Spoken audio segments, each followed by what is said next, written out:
So hello everyone, কেমন আছো সবাই? সবাইকে হ্যাপি নিউ ইয়ারের অ্যাডভান্স অনেক অনেক ভালোবাসা আর অনেক অনেকভাবে তোমরা মজা করে পিকনিক করো। তো আজকে আমরা একটা ভিডিও করব বলে, আজকে দিয়ে 31, তাই আজকে আমরা একটু ভিডিও করব বলে কিন্তু আমি এখানে 2024 লিখেছিলাম আর 2025-এর 5টা লিখেছিলাম। সবাই এখানে কিন্তু বুকের মধ্যে সেলোটেপ দিয়ে একটা মার্কার দিয়ে প্রথমে মার্কার ইউজ করে প্রথমে আমি লেখাগুলো কমপ্লিট করেছি, কিন্তু ওটা হয়নি বলে দিদি এখানে লিপস্টিক দিয়ে করে দিয়েছে। তো দেখো সবার কিন্তু লেখা কমপ্লিট হয়ে গেছে। আর আমার দিদি আমাকে আমি 4 তো 2024-এ, তাই আমাকে এমনভাবে বের করেছে না কি বলবো। এখানে আমি সব সাজিয়ে রেখেছি, তারপরে কিন্তু বুকের মধ্যে সব আটকে রেখেছি।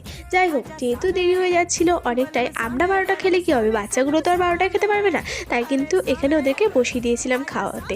আর দিদি এখানে কিন্তু সবাইকে সার্ভ করছিল, আর আমি এই বাচ্চাটাকে, মানে আমার ভাই হয়, ছোট একটা ভাই, ওকে খাইয়ে দিয়েছিলাম, কারণ ও খেতেই পারছিল আর ও বলছিল খুব ঝাল লাগছে। তো আরেকটা ভিডিওতে তোমাদের সাথে কেক কাটিং ভিডিওটা শেয়ার করবো। So by.